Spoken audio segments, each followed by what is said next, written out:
এটাই মানে যখন ট্রফি জেতার টাইম হয়ে যায় তখন আর আপনি আর্সেনালরে খুঁজে পাবেন না, এরকমই হবে। আমি এই টিমের সিলেকশনটা দেখেই বুঝছি যে আজকে আর্সেনাল একটা মারা খাইতে যাইতেছে। আমি প্রথমেই বলতেছিলাম এর আগের ভিডিওতে যে কাই হ্যাভার্টসরে আমি স্টার্টিং লাইন আপে দেখতে চাই না, বাট ওইটাই হয়েছে। আর্টেটার এত প্রিয় কাই হ্যাভার্টস, আয় হায় হায় হায় হায় ভাই, মানে এই প্লেয়ারটারে নিয়ে সে যে মানে কি করতে চায়, ওই কি মানে ক্রিস্টিয়ানো রোনালদো বানাই দিতে চায় বুঝছেন কাই হ্যাভার্টসরে। এটা দেখলেই আমার মেজাজটা খারাপ হয়ে যায়। হ্যাঁ, কাই হ্যাভার্টস একটা টাইমে খুবই ভালো প্লেয়ার ছিল যখন লেভারকুসেনে ছিল। ইভেন চেলসিতে আসার পর থেকেই কাই হ্যাভার্টসের অ্যাকচুয়ালের ডাউনফল শুরু হয়। চ্যাম্পিয়ন্স লিগে ম্যান সিটির এগেনস্টে ওই যে একটা গোল করছিল, হ্যাঁ, চেলসিরে চ্যাম্পিয়ন্স লিগ জিতাইছিল, এরপরের থেকে যে ও কোথায় হারায় গেছে। অ্যান্ড সারাক্ষণ তো ভাই ইনজুরিই থাকে বেশিরভাগ টাইম, মাঝে মাঝে চেহারা দেখাইতে আসে অ্যান্ড আইসা বটল আপ করে দেয় সব কিছু। বিষয়টা হচ্ছে কাই হ্যাভার্টসরে আমার পার্সোনালি কোনো ইচ্ছা ছিল না আজকে স্টার্টিং লাইন আপে দেখার। অ্যাজ যে ইনজুরি, অ্যাজার মানে অভাবটা খুব ভালোভাবে ফিল হয়েছে। অ্যাজা থাকলে হয়তো আরেকটু বেশি চান্স ক্রিয়েট করতে পারতো আর্সেনাল। বাট আপনি জানেন Arsenal will win 0 trophies maybe this season. Yeah, because Carabao cup থেকে তো গেলই, চ্যাম্পিয়ন্স লিগ আর্সেনাল জীবনেও জিততে পারবে না। আমি নিজে Arsenal supporter, I know my team, ঠিক আছে, যে চ্যাম্পিয়ন্স লিগ জিতে আর্সেনালের দ্বারা পসিবল না। Arsenal can maximum go to semifinals and will knocked out by Barcelona. Yes, Barcelona যদি অ্যাটলেটিকোর সাথে জিততে আসে, যেটা অবভিয়াসলি আসার চান্সই সবচেয়ে বেশি সেমিতে, তাহলে বার্সেলোনা ফাইনাল খেলবে এবার, এটা মোটামুটি শিওর।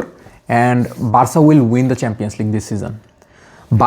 যাই হোক ভাই, বার্সা এখানে টপিক না, ঠিক আছে। ওই সাইডে আরও ভালো ভালো টিম আছে, রিয়াল মাদ্রিদ আছে, পিএসজি আছে, বায়ার্ন আছে, যে কোনো একজন ফাইনালে আসবে 100%। সো ওইটা নিয়ে কথা বলে লাভ নাই। বিষয় হচ্ছে আপনার আর্সেনালের যে খেলা দেখলাম আমি, ভাই রে ভাই, মানে পুরাটা টাইম মনে হয়েছে ওই যে বার্সেলোনা আর অ্যাটলেটিকো মাদ্রিদের কোপা দেল রের যে ম্যাচটা হয়েছে, যেখানে বার্সেলোনা 3টা গোল স্কোর করছে, আরেকটা দিতে পারলে পরের রাউন্ডে চলেই যাইতো অলমোস্ট। একেবারে সেম একটা খেলা হয়েছে এটা। আর্সেনাল রে মানে গলায় পাড়া দিয়া যাইতে ধরছে ম্যানচেস্টার সিটি, এরকম একটা অবস্থা করছে। And Manchester city exactly Real মাদ্রিদের সাথে সেকেন্ড লেগের সেকেন্ড হাফে যেটা করতে পারে নাই, বার্নার্ডো সিলভা রেড কার্ড খাওয়ার কারণে, ওই এক্স্যাক্ট কাজটাই আর্সেনালের সাথে আজকে কইরা দিছে। এবং ম্যানচেস্টার সিটি এই সিজনে ট্রফিলেস থাকতেছে না, কারণ তারা অলরেডি কারাবাও কাপ জিতে গেছে। অ্যান্ড আমি বুঝলাম না ভাই, কি মনে করে আর্টেটা কেপারে খেলাই দিল। কেপা ইজ ডেড ভাই, কেপা কবরে চলে গেছে অনেক আগেই, ঠিক আছে। ওরে যে এখনও টিমে রাখছে, ওর উচিত ছিল আপনার ওই যে আলমেরিয়া বা মানে লেগানেস এই টাইপের লালিগায় কোনো টিমে যায় খেলা। ওই জায়গায় সে আর্সেনালের মতো একটা টিমে খেলতেছে। আর কাই হ্যাভার্টস যেটা কি চান্স মিস করলো ফার্স্টে, বাই গড, মানে এমন ওপেন গোল।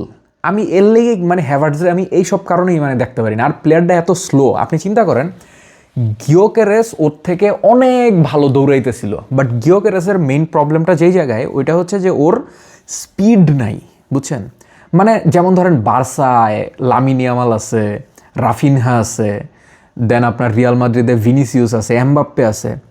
এই টাইপের একটা প্লেয়ার যদি আর্সেনালে থাকতো তাইলে সিটির ডিফেন্সকে এক্সপ্লয়েট করা যাইতো, বাট ওই টাইপের কোনো মানে অ্যাটাকার আর্সেনালে নাই। ট্রসার্ড মনে হইতেছিল কবুতরের মতো ঝিমাইতেছে, ওই যে কবুতর মাঝে মাঝে ঝিমায় না, আপনার কয়জন জানেন আমি জানি না। দেন আপনার মাদুয়েকেরে যে নামাইছে, মাদুয়েকেরে নামানোর পরে আমার মনে হয়েছে যে এইবার বুঝি খেলার মধ্যে একটা স্পিড আসবে। Already 2 goal down Arsenal, but still I was hopeful যে মাদুয়েকে যখন আসছে তখন খেলার মধ্যে একটা স্পিড আসবে। আমার মনে হয়েছে মাদুয়েকে কিছু খায়া নামছে। হ্যাঁ, ওরে যদি ডোপ টেস্ট করা হইতো তাহলে ধরা পড়তো এরকম কিছু। অ্যান্ড আরেকটা ব্যাপার আমি খেয়াল করে দেখলাম, মার্টিনেল্লিরে এত পরে নামাইলো কেন ভাই? মার্টিনেল্লি সব সময় সিটির এগেনস্টে ভালো পারফর্ম করে সব সময়, বাট মার্টিনেল্লিরে এত লাস্টে নামায় কি? মার্টিনেল্লি কি এখন নাইমা হ্যাটট্রিক করে জিতাই দিবে ম্যানচেস্টার সিটিরে?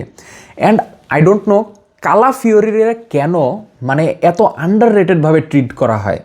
আর্টেটা কেন ওরে মানে প্রপার চান্স দেয় না? আমার কাছে তো ভাই মাঝে মাঝে মনে হয় যে কালাফিওরি হিনক্যাপিয়ার থেকে অনেক বেটার। কারণ কালাফিওরি ইজ এ প্লেয়ার যে আপনার অনেক ভার্সাটাইল পজিশনে খেলতে পারে, কাটাইতে পারে, ফিনিশিং ভালো, মানে অনেক কিছুতে কালাফিওরি অনেক আগায় থাকবে। মানে ইটালিয়ান ব্লাড, ওই যে একটা ডিফেন্সিভ ব্যাপার আছে না ইটালিয়ানদের মধ্যে, ওই ব্যাপারটা কালাফিওরির মধ্যে আছে। সো কালাফিওরির শুরুর থেকেই খেলাইতে পারতো। অ্যান্ড মানে যেই ম্যাচে, আচ্ছা বুঝলাম কারাবাও কাপ অত একটা ইম্পর্টেন্ট না তাহলে খেলতে আসছেন কেন, তাই না? কোশ্চেন তো এইটাই। কেপার জায়গায় যদি আজকে ডেভিড রায়া থাকতো তাইলে আর্সেনাল এইসব গোল খাইতো না আসলে। এটাই ফার্স্টের গোলটা যেটা হয়েছে, ওই যে ওর হাতের থেকে ছুটটা বল চলে যায়, এগুলা কখন হয় জানেন? আমরা এই যে এলাকায় লিগ ম্যাচ খেলি না, যে দেশ গ্রামে বিভিন্ন শহরের মাঠে যখন টিম বানায় পোলাপাইন লিগ ম্যাচ খেলি বিভিন্ন ধরনের, ওই সব ম্যাচে দেখি আমি এইসব গোলকিপার যাদের হাতে লাগিয়ে বল উপরে জায়গায় এদিকে জায়গায় এরপরে গোল হয়ে যায়। হ্যাঁ, এইখানে ম্যানচেস্টার সিটি বা পেপ গার্দিওলা কিন্তু প্রথমে একটা ভুল ডিসিশন নিছিল। সেটা হয়েছে ওরা যেই ফরমেশনে নামছে, ওই ফরমেশনটা এক্স্যাক্ট ফরমেশন ছিল আপনার ওরা যখন রিয়াল মাদ্রিদের এগেনস্টে ফার্স্টের লেগে নামছে। জাস্ট এটার মধ্যেই শেরকি অ্যাড ছিল, এতটুকুই, আর কিচ্ছু না। আর কোনো নতুনত্ব এখানে ছিল না। ম্যানচেস্টার সিটির অলমোস্ট তিনটা প্লেয়ার অ্যাটাকিংয়ে একেবারে আইসোলেটেড ছিল। মানে এরা লড়তেছেই না, মনে হইতেছে ম্যানচেস্টার সিটি 8 জন নিয়ে খেলতেছে। ফার্স্ট হাফের কথা বলতেছি আমি।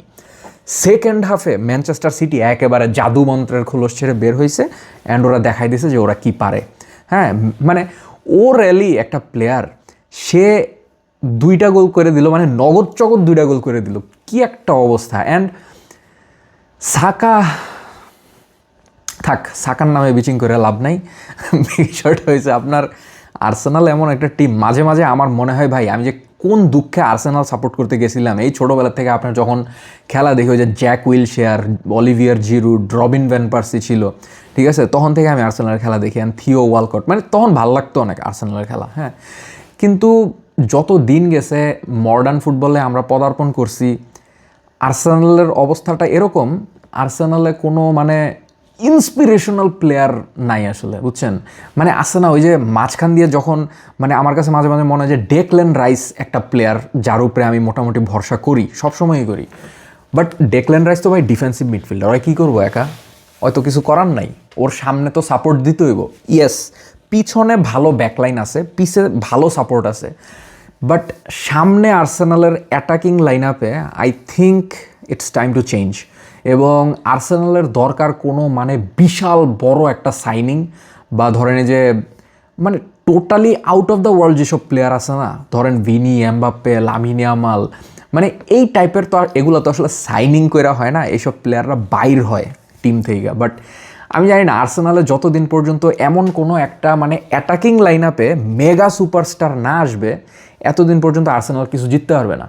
অ্যান্ড কেপারে যদি আর্টেটা খেলাইতে পারে এই ম্যাচে, তাইলে ম্যাক্স ডাউম্যান কী ভুল করছে ভাই? ম্যাক্স ডাউম্যান পোলাটা 16 বছর বয়স, আমার মনে হয় ম্যাক্স ডাউম্যান 100 গুণ ভালো খেলতো রাইট উইংয়ে যদি ওরা নামাই দিত, ঠিক আছে? রাইট উইং বা আপনার হ্যাভার্টসরে না নামায়া ম্যাক্স ডাউম্যানরে নামানো দরকার ছিল আমার মনে হয়। এজা ইঞ্জুরি হয়েছে, খুব ভালো কথা, ম্যাক্স ডাউম্যানরেই নামাই দিত, ও আমার মতে ডেফিনেটলি মানে ইম্প্যাক্ট রাখতে পারতো এই ম্যাচে। পোলার বয়স কম, বাট ইম্প্যাক্ট তো রাখতে পারে। আপনার দেখতে হবে কে কেমন খেলে, ওর বয়স দেখে তো লাভ নেই, তাই না? মানে আর্টেটা আমার মনে হয় না কিছুই জিততে পারবে, বুঝছেন? মানে খুবই খুবই খুবই খুবই হতাশ ভাই, আমি খুবই হতাশ। মানে কি বলবো, আমি ভাইবা পেতেছি না, আমার মাথা সব হ্যাং হয়ে রয়েছে একবারে। একটু পরে রিয়াল মাদ্রিদের খেলা আছে, ওটা দেখার আমার কোনো ইচ্ছা নাই। মাদ্রিদ ডার্বি আছে, আমি কী করবো আমি বুঝতেছি না। আমার একেবারে মানে আমি যে একটা হোপফুল ছিলাম যে এই ম্যাচে হয়তো আর্সেনাল মানে কিছু একটা করতে পারবে, বাট না। আর্সেনাল অ্যাজ ইউজুয়াল আর্সেনাল, আমরা আবারও সেকেন্ড হওয়া শুরু করে দিছি। আমাদের মানে ওই যে বি হাম্বল, আর কত হাম্বল হমু বলেন? মানে হাম্বল হওয়ার মানে সব কিছুরই তো একটা লিমিট আছে। মাঝে মাঝে আমার মনে হয় এই আর্সেনাল ছাইরা দিয়া অন্য কোনো একটা টিম সাপোর্ট করি। দেখেন আমি রেগুলার রিয়াল মাদ্রিদের খেলা দেখি, রেগুলার বার্সেলোনার খেলা দেখি, মানে এইসব টিমের খেলা দেখতেও ভালো লাগে, মানে ইন্সপিরেশনাল প্লেয়ার আছে। ইভেন আমার কাছে তো এখন মনে হয় এই মুহূর্তে যদি আর্সেনালের সাথে আপনার ম্যানচেস্টার ইউনাইটেডেরও দেখা হয়, তাও ম্যানচেস্টার ইউনাইটেড আর্সেনালকে হারাই দিবে, কারণ ওইখানে ব্রুনো ফার্নান্দেজ আছে, ইন্সপিরেশনাল প্লেয়ার। আপনার চেলসির সাথে যদি দেখা হয়, চেলসি এই যে হারতেছে না সবার সাথে, দেখবেন আর্সেনাল আসলে আর্সেনাল লগে জিততে যাবো কেন? ওইখানেও ইন্সপিরেশনাল প্লেয়ার আছে, যেমন ধরেন কোল পালমার, মানে একটা স্টার প্লেয়ার তো আপনার লাগবে ভাই টিমে। ডিফেন্সে আপনার যত স্টার প্লেয়ারই থাকুক আপনি গোল খাবেনই। বিষয়টা হয়ে গেছে আপনার ক্রিকেটে আপনি যত খারাপ বলারই হন, ডাজেন্ট ম্যাটার, আপনি উইকেট পাবেন, তাই না? কোনো না কোনো সময় তো আপনি উইকেট পাবেন এবং ব্যাটসম্যানদের ভুলে পাবেন, আপনার কৃতিত্বে না পেলেও ব্যাটসম্যানদের ভুলে পাবেন। ঠিক এরকমই ফুটবলে আপনার ডিফেন্সিভ লাইন আপ যত বেস্টই হোক ভাই, দুনিয়ার সব মানে বেস্ট ডিফেন্স লাইনও যদি আপনি একসাথে করেন তাও আপনি গোল খাবেন। এবং দেখা যাবে যে খুব আজে বাজে নন স্ট্রাইকাররা আপনারা গোল দিয়ে দিছে। সো ডিফেন্সিভ লাইনের উপরে ডিপেন্ড করা একটা টিম, যেটা আমার মনে হয় যে আর্সেনাল অলমোস্ট 90-95% ডিপেন্ড করে তাদের শুধুমাত্র ডিফেন্সিভ লাইনের উপরে, যে ডিফেন্সিভ লাইন ডিফেন্সও করে দিবে, প্লাস ডিফেন্সিভ লাইন অ্যাটাকিংয়ে যায়া অর্থাৎ কর্নার, সেট পিস এগুলোতে যায়া গোল স্কোর করে দিবে। তাইলে আর প্লেয়ারদের খেলার দরকার কি? ওরা না খেলুক, ডিফেন্সিভ 4-5 জন নিয়েই খেলেন আপনারা, সবগুলো ডিফেন্স নামায় দেন। মানে খুবই মেজাজ খারাপ হইতেছে আমার, আসলে কী বলবো ভাইবা পাইতেছি না।